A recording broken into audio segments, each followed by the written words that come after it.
नमस्कार, मैं हूं अमृता निमेश और आप देख रहे हैं नादी टीवी। बुलेटिन की शुरुआत करेंगे इस वक्त की बड़ी खबर के साथ जो कि दिल्ली से मिल रही है। आपको बता दें कि कांग्रेस प्रत्याशियों की पहली सूची जारी कर दी गई है। लोकसभा चुनाव के प्रत्याशियों की सूची जारी की गई। 39 उम्मीदवारों की पहली सूची में वायनाड से राहुल गांधी को टिकट दिया गया है। तिरुवनंतपुरम से शशि थरूर चुनाव लड़ेंगे। छत्तीसगढ़ में 6 उम्मीदवारों की घोषणा की गई है। जांजगीर से शिव डहरिया उम्मीदवार है। कोरबा से ज्योत्सना महंत को टिकट दिया गया। राजनांदगांव से भूपेश बघेल को टिकट मिला है। दुर्ग से राजेंद्र साहू चुनाव लड़ेंगे। रायपुर से विकास उपाध्याय उम्मीदवार होंगे और महासमुंद से ताम्रध्वज साहू को प्रत्याशी घोषित किया गया है।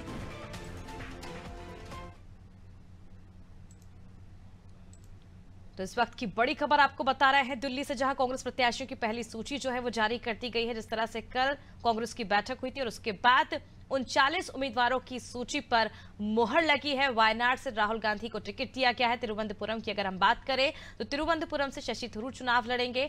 छत्तीसगढ़ में 6 उम्मीदवारों की घोषणा की गई है। जांजगीर से शिव डहरिया उम्मीदवार होंगे। कोरबा से ज्योत्सना महंत को टिकट दिया गया। राजनांदगांव से भूपेश बघेल, दुर्ग से राजेंद्र साहू, रायपुर से विकास उपाध्याय, महासमुंद से ताम्रध्वज साहू को प्रत्याशी घोषित किया गया है। तो देखिए, अगर हम बस्तर की बात करें तो फिलहाल बस्तर की सीट का ऐलान नहीं किया गया। बस्तर को होल्ड पर डाल दिया गया है। लगातार हम कई खबरें जो हैं बस्तर को लेकर देख रहे थे, किस तरह से दीपक बैज को लेकर और पूर्व आबकारी मंत्री कवासी लखमा अपने बेटे को जिस तरह से चुनावी मैदान में उतारना चाहते थे, उसके चलते वो दिल्ली भी पहुंचे थे। और अब देखने वाली बात होगी आखिर जिस टिकट को होल्ड पे किया गया है, आगे वाले दिनों में किसका नाम जो है वो कांग्रेस घोषित करती। चलिए, फिलहाल इस पूरी खबर पर हमारे साथ संवाददाता नंदलाल ठाकुर बने हुए हैं। नंदलाल, आज प्रत्याशियों के नामों की घोषणा की गई। 39 जो लिस्ट है वो सामने आई है, उसमें से 6 छत्तीसगढ़ के नाम शामिल हैं, लेकिन फिलहाल बस्तर को होल्ड पर कर दिया गया है। जिस प्रकार से भारतीय जनता पार्टी द्वारा 195 नामों पर मुहर लगाई गई लोकसभा चुनाव के लिए, उसमें से 11 की 11 छत्तीसगढ़ की सीटों पर उन्होंने अपने उम्मीदवार जो घोषित कर दिया। और आज कांग्रेस पार्टी कहीं न कहीं गहन चिंतन और एक मंथन के बाद केंद्रीय चुनाव समिति की उनकी बैठक के बाद लगातार बैठक भी चल रही थी, उसके बाद 39 नाम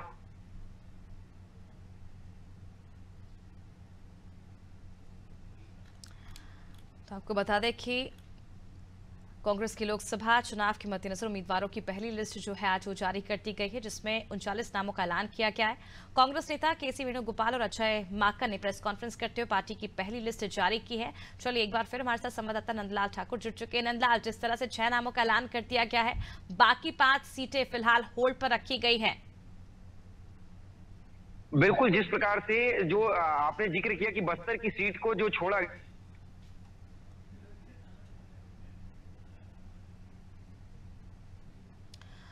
तो देखिए, लिस्ट में राहुल गांधी, भूपेश बघेल जैसे बड़े नाम शामिल हैं। आपको बता दें कि अगले 7 दिनों के अंदर 2024 की लोकसभा चुनाव की तारीखों का ऐलान किया जा सकता है। और जिस तरह से 7 चरणों में ये चुनाव होगा, ऐसे कयास लगाए जा रहे हैं, जानकारी मिल रही है। लेकिन उससे पहले सियासी पारा जो है वो लगातार चढ़ा हुआ है, क्योंकि लगातार कांग्रेस अपनी बैठकें कर रही है। बावजूद इसके अब जब नाम सामने आया एन वक्त पर, तो वो भी 39 उम्मीदवारों के नाम ही सामने आए हैं। और सबसे महत्वपूर्ण ये कि छत्तीसगढ़ की जो 5 सीटें हैं वो फिलहाल के लिए होल्ड कर दी गई हैं।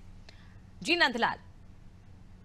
जी, जिस प्रकार से बता रहे हैं कि जो बस्तर की सीट है वो दीपक बैज के है, और 2 सीटें जो 9 सीटें भारतीय जनता पार्टी के पास है, 2 सीटें कांग्रेस के पास है, उसमें से बस्तर को छोड़ा गया है। और जो कि कोरबा से जो महंत, जो कि नेता प्रतिपक्ष रूप में चरणदास महंत की जो वाइफ है, उनको वहां से टिकट दिया गया है। और रायपुर की बात करते हैं तो रायपुर में देखिए, दिग्गज जो है 7 बार के जो है 37 साल विधायकी कर रहे हैं, बृजमोहन अग्रवाल मंत्री भी हैं, और उनको भारतीय जनता पार्टी ने रायपुर लोकसभा सीट के लिए उतारा है। वही विकास उपाध्याय यहाँ पर जो है विधायक रहे, और देखा जा रहा था जिस प्रकार से एक युवा नेता विकास उपाध्याय, उसको कहीं ना कहीं रायपुर लोकसभा सीट से उतारा गया है। और लगातार चेहरा बदलते जा रहे हैं। पिछले बार भी जो कांग्रेस पार्टी ने भी चेहरा बदला, और भारतीय जनता पार्टी ने भी कहीं ना कहीं सुनील सोनी के चेहरे को बदलकर जो है बृजमोहन अग्रवाल के चेहरे को रख दिया गया है। तो इस प्रकार से जो 6 नाम आए हैं, अभी कहीं ना कहीं 5 नाम अभी बाकी है। और वर्तमान में जो सांसद है दीपक बैज के बस्तर से बिलोंग करते हैं, उनका सीट पर अभी किसी प्रकार का जो है नाम नहीं आया है। और जो बाकी क्या है, जैसे पूर्व मुख्यमंत्री भूपेश बघेल की बात कर रहे हैं तो संतोष पांडे, जो कि दोबारा मौका पार्टी ने जताया है 2 सांसदों पर भारतीय जनता पार्टी ने। एक तो दुर्ग की बात करते हैं जिन्होंने साहू को टिकट दिया है, तो दुर्ग से भी विजय बघेल वहां से सांसद हैं, उन पर भी पार्टी ने दोबारा भरोसा जताया। वहीं संतोष पांडे की बात करते हैं तो राजनांदगांव लोकसभा सीट से संतोष पांडे सांसद है, प्रत्याशी हैं। तो देख सकते हैं कि वहां से पूर्व मुख्यमंत्री भूपेश बघेल को एक कांटे की टक्कर देने के लिए वहां पर पहले से कयास लगाए जा रहे थे, और आज कहीं ना कहीं कांग्रेस पार्टी जो मंथन के बाद उनको टिकट दी गई है। और यहाँ के काफी ज्यादा देखिए जिस प्रकार से जो कांग्रेस पार्टी का रणनीति है वो पूरे पूर्व मंत्रियों को अपने जो है यहाँ पर दायरे पर खड़ा किए हैं, और कहीं ना कहीं देखा जा रहा है कि जितने भी पूर्व में जो मंत्री रहे हैं 2018 के विधानसभा चुनाव में, जितने भी कांग्रेस पार्टी द्वारा जो मंत्री रहे उन सभी को एक एक करके जो है 6 नाम से आप देखिए पूर्व मुख्यमंत्री भूपेश बघेल, ताम्रध्वज साहू का नाम है, कहीं ना कहीं जो ये विकास उपाध्याय रहे हैं एक युवा, उनको दिया गया है मौका। और ऐसे देखिए वहां पर भी अगर बात करते बस्तर की स्थिति भी, तो बस्तर की स्थिति क्योंकि दीपक बैज की काफी अच्छी भूमिका जो है निभा रहे हैं, और दीपक बैज का जो वर्तमान में प्रदेश अध्यक्ष है कांग्रेस कमेटी के, उनका भी चेहरा नहीं बदला है, कई चेहरे बदले गए हैं। तो कहीं ना कहीं देखा जाएगा कि ये काफी अहम भूमिका निभाएगा क्योंकि बस्तर की सीटें और बस्तर की बिल्कुल नंदलाल, जिस तरह से आप जानकारी दे रहे हैं बस्तर की जो सीटें होल्ड पर रखी गई हैं, हालांकि दीपक बैज का कहना है कि जो अच्छी भूमिका निभा रहे हैं, लेकिन कहीं ना कहीं विधानसभा चुनाव में उनका प्रदर्शन अच्छा नहीं था, जिसके चलते उन्हें हार का सामना करना पड़ा था। और अब जिस तरह से सीट को लेकर कहीं ना कहीं पूर्व आबकारी मंत्री अपने बेटे को मैदान में उतारना चाहते हैं, और इसी को लेकर कहीं ना कहीं जो गुटबाजी है, कहीं अंतर कलह कांग्रेस की, वो भी देखने को मिल रही है। क्या लगता है इस सीट को लेकर कहीं ना कहीं कोई निर्णय पार्टी जल्द ले पाएगी, या फिर इसे आगे भी होल्ड पे रखा जाएगा, क्योंकि जल्द ही अब जो आचार संहिता है वो भी लग जाएगी। क्या लगता है इस सीट को लेकर क्या कांग्रेस पार्टी के अंदर सहमति बन पाएगी, या फिर जिस तरह से दीपक बैज विधानसभा चुनाव में उनका अच्छा प्रदर्शन नहीं रहा था, क्या उसके चलते आबकारी मंत्री के बेटे को इस बार टिकट दे दिया जाएगा? और बाकी सीटों की अगर हम बात करें तो क्या जो बड़े चेहरे पहले मना कर चुके चुनाव लड़ने के लिए, क्या उनकी हाँ का इंतजार किया जा रहा है? क्या समझे?